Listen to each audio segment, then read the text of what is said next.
राशि वाले कोई भी हो और शनि बकरी हो रहा है, उसका ऑलरेडी मैं वीडियो दिया हूं। और इस समय सिंह राशि वालों का शनि बकरी सप्तम स्थान कुंभ राशि में बना हुआ है। सिंह राशि से गिनती करोगे तो सप्तम हो रहा है। सप्तम का शनि को भय कहा गया।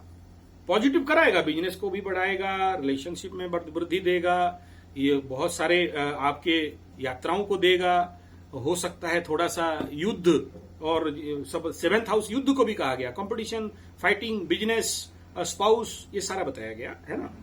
तो बिजनेस हाउस भी कहा गया है। तो इन क्षेत्र में जरूर बढ़ाएगा, मना नहीं है।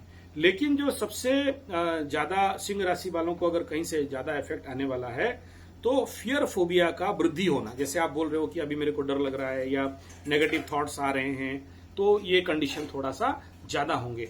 और जैसे जैसे आप किसी जिनको ये शनि देख रहा है, दृष्टि आ रहा है, मेष राशि, सिंह राशि, और उसका 10वीं दृष्टि में वृश्चिक में जा रहा है, तो इनके चंद्रमा के ऊपर एस्पेक्ट होने के कारण इनके ऊपर कहीं ना कहीं आप देखना कि एक प्रकार के स्लो डाउन ऑफ माइंड, मन में बिना फालतू का अवसादपूर्ण होना, सोच नहीं आना, या ऐसे लगा कि कहीं माइंड हैंग हो गया है, ब्रेन हैंग हो गया है, बात करने का इच्छा नहीं हो रहा है, और दूसरे का परेशानी अपने माथे पे लेके घूमना, अपना परेशानी को भूल जाना, ठीक है। और लोग आपको यूटिलाइज कर दें, या आप आप बलि का बकरा बनो, ठीक है ना, गर्दन दिखाओ और आपको हलाल किया जाए। तो इस प्रकार का इम्पैक्ट ये वक्रत्व अवस्था में आने का पूरा संभावना दिख रहा है, ठीक है। हाँ, बोलिए।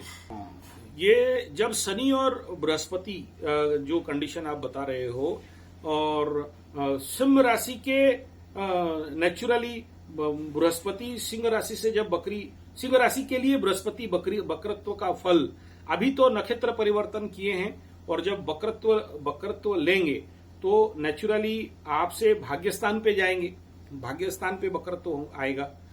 तो ये सिंह राशि के लिए गुरु बृहस्पति का बहुत उत्तम फल है, इसमें कोई दो राय नहीं है।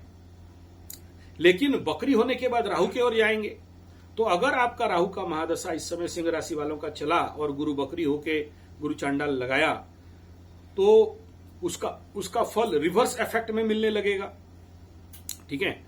ना बहुत अच्छा कह दोगे, ना बहुत बुरा कह दोगे, लेकिन भाग्य का स्थान में गुरु का होना सिंह राशि वालों के लिए, और इस प्रकार के इम्पैक्ट नेचुरली भाग्य उदय का भी परिस्थिति जरूर बनाएगा, और बहुत सारे लटके हुए काम खोल के देने का दिखाई दे रहा है, ठीक है। बकरी प्लैनेट जब होते हैं, आप ध्यान देना, जब भी कोई प्लैनेट बकरी होता है आकाश में ना, हमेशा तैयार रहो कि जिंदगी में कोई पूर्व जन्म का कोई व्यक्ति टपकेगा पक्का, भले लॉन्ग लास्टिंग करे चाहे शॉर्ट लास्टिंग करेगा, ठीक है। कोई ना कोई आएगा, वो आए चाहे कोई और आए, आना है। हाँ, आप नहीं पहचान पाओगे, वो अलग बात है, लेकिन ये नित्य निरंतर का खेल है ग्रहों का, कि जीवन में जब भी पार्टिकुलरली शनि बकरी हो या गुरु बृहस्पति बकरी हो, तो या फिर मंगल बकरी हो जाए, चाहे शुक्र बकरी हो जाए, चाहे बुध बकरी हो जाए, कोई भी ग्रह जब वक्रत्व लेते हैं और आपका लिए उस समय का दशा अंतरदशा उस ग्रह का चल रहा हो, चाहे दशा हो चाहे अंतरदशा हो, उस जनित कोई ना कोई व्यक्ति, वस्तु, द्रव्य जीवन पे आता है। हमारा दुर्बलता है कि हम पहचान नहीं पाते हैं और उसके साथ न्याय नहीं कर पाते हैं, या अपने को बचाने के लिए लगते हैं, या फिर डाउट शंका में घिर के उसके साथ जो कार्य सही से करना चाहिए वो नहीं कर पाते, न्याय नहीं कर पाते, मीमांसा कर नहीं पाते हैं। तो ये हमारा फॉल्ट है, हमारा कमजोरी है, क्योंकि हम नहीं पहचान पाते। लौटता है, बैक होता है। और बहुत सारे ऐसे काम जो पेंडिंग पड़ा था, या तो खुलता है, या फिर अभी जो काम कर रहे हो वो फिर ब्लॉक हो जाता है।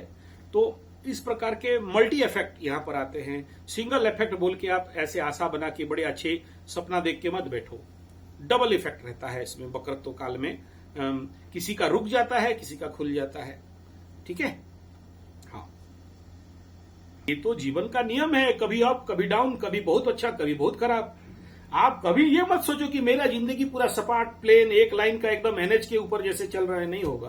कभी ऊपर आएगा, कभी नीचे आएगा, कभी डाउन होगा, कभी लॉस में पड़ोगे, कभी प्रॉफिट में आओगे। किसी का धंधा कंटिन्यूअसली एकदम फुल तेज में नहीं चलता है। अडानी बाबा जैसे लोग देख रहे हो हालत क्या है, आप उससे बड़े हो गए क्या? हाँ तो फिर क्या, धरती में किसी का धंधा कभी भी एक लाइन पे चला नहीं। आज तक मैं ऐसा नहीं देखा कोई खड़ा होकर बोल दे कि मैं शुरू किया था 90 में और 90 का स्पीड में ही चल रहा हूं। कभी गाड़ी को स्लो करना पड़ेगा, कभी ऑब्स्ट्रकल आ जाएंगे, कभी हॉर्न्स आ जाएंगे, कभी ब्रेक दे के साइड में रख के आपको ढाबा में चाय पीना पड़ेगा। आप कंटिन्यू तो धरती में कोई नहीं गया है, आप कहां से जाओगे? हाँ एक बात कहूंगा, क्योंकि आपके चंद्रमा 2 पाप ग्रह युक्त है, ऐसे कंडीशन पे पहले आप अपने माइंड के ऊपर काम करिए, अपने मन को एकाग्र करिए, शांत करिए।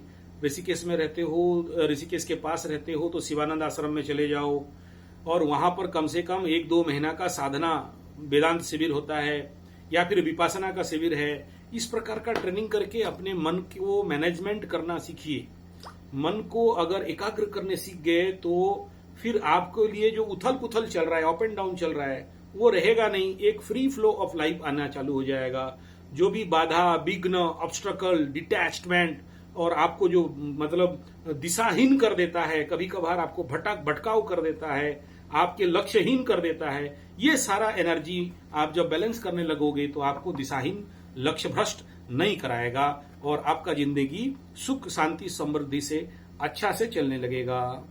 ठीक है, तो पहले मन सधे सब सधे, मन को कंट्रोल करिए, सब कंट्रोल हो जाएगा। और मैं बढ़िया बात बोले, देखो सिंह राशि का द्वादश में मंगल शुक्र, अभी गोचर में सिंह राशि वालों का द्वादश स्थान पे मंगल और शुक्र। मंगल किसी का द्वादश में रहे तो ऐसे मांगलिक दोष लगाता है। खर्चे के घर में मंगल, द्वादश का मंगल का एक ही उत्तर क्या बोलते हैं पता है? मंगल जहां द्वादश में आया तो तनाव को बढ़ाएगा, टेंशन को बढ़ाएगा, चिंता को बढ़ाएगा, चोर चपेट एक्सीडेंट को बढ़ाएगा। और मंगल का एक दुर्गुण क्या है जानते हो? जहां बैठेगा उसका द्वादश को पहले नाश करेगा। तो द्वादश में बैठा तो लाभ का घर एकादश भाव को लॉस करेगा कि नहीं करेगा लाभ को? तो हर प्रकार के लाभ से आपको प्रॉब्लम में डालेगा।